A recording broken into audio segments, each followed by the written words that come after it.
We're going to make it wow for the holidays. It's National STEAM Month. Here's a discover a new way to play with toys. We got some great toys today. And wow in the world, guess who I've got with me today? I have Guy Raz and Mindy Thomas. Good morning to both of you. Good Good morning. morning. So, what kind of toys we got? Wait a minute. The first one I got to ask about is I know NASA uses a lot of gas to get the rockets up. So, tell me about this high flying air rocket that farts.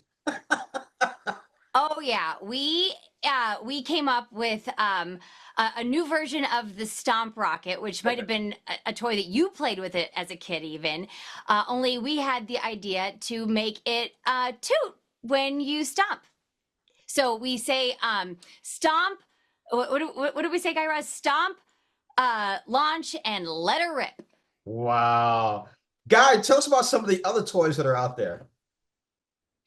These are classic science toys reimagined, right? Like the exploding volcano, or geodes, or a glowing terrarium.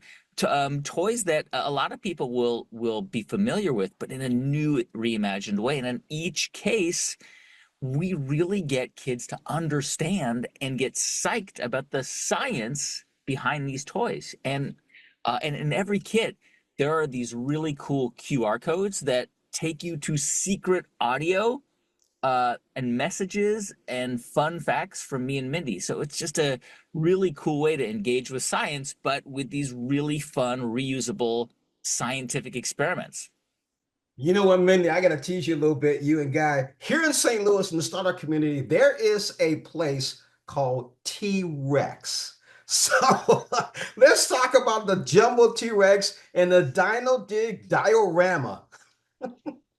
Oh, yeah. So if you've ever been to a science museum or you've ever gone to on an archaeological dig, we make it easy for you to bring it to your house. So in each of these, I think there's 12 different rocks essentially that kids can hammer apart, chisel out a little dinosaur of their own, and then they can display them in this diorama based on where they lived in prehistory. So it's really fun, a fun way for kids to make their own little dinosaur museum, but also do a little digging as well. You know what? Speaking of prehistoric, Guy, tell us about the everlasting volcano. Oh my gosh, this might be, I don't know, might be my favorite one here, James.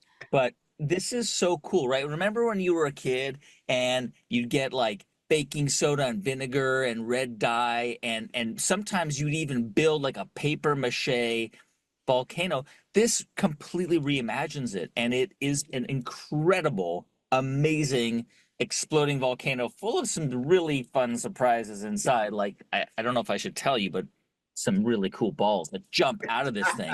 And what's really awesome about it is you can do it again and again. And the most awesome thing about it is it really teaches you the science behind why volcanoes explode. And that's really the heart and soul of all of these toys.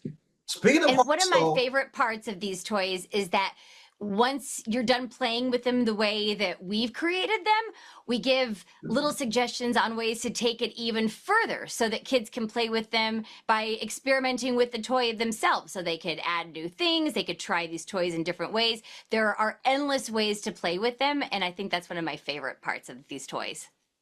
speaking of which, I got to ask this question. Okay, make it wow. You guys are the number one science podcast. How did that happen? Yeah, so 8 years ago, we created Wow in the World, which is our podcast. And this year, we have just launched our new Make It Wow game show that's centered all around inventing.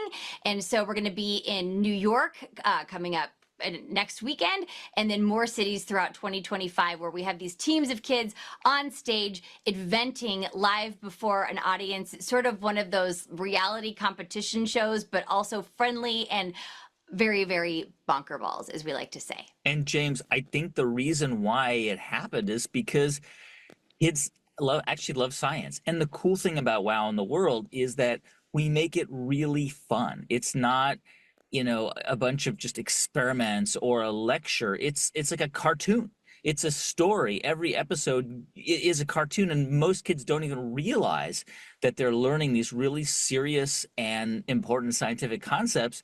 But they are. And we've had so many thousands, hundreds of thousands of emails, letters over the years from families and kids saying, "Oh my God, my kid wants to be a scientist." And we're so excited because Wow in the World is a science podcast, but you don't have to love science to love the show. It's designed to be a listening experience for the whole family. You know, what's so really cool is Mindy. I like what's behind you. You got all these great toys for kids, and it really talks about the show. Give me your view on how it just happened to get so big.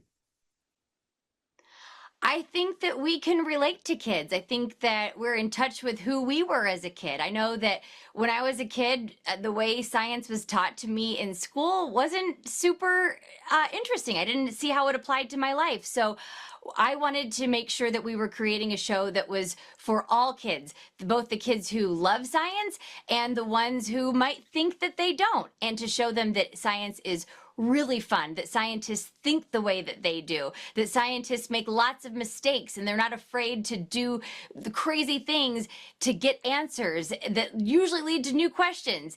And science is all about exploration, and so are kids. That's part of childhood. So we try to connect that and create a show that makes us laugh and that we have as much fun with as our listeners. Based on the smile on Guy's face, it seems like it definitely is. Been speaking with Guy Raz and Mindy, talking about Make It Wow. Thank you so much for joining us on Morning Blend. I like the T-Rex. Thank you, James. Thanks, James.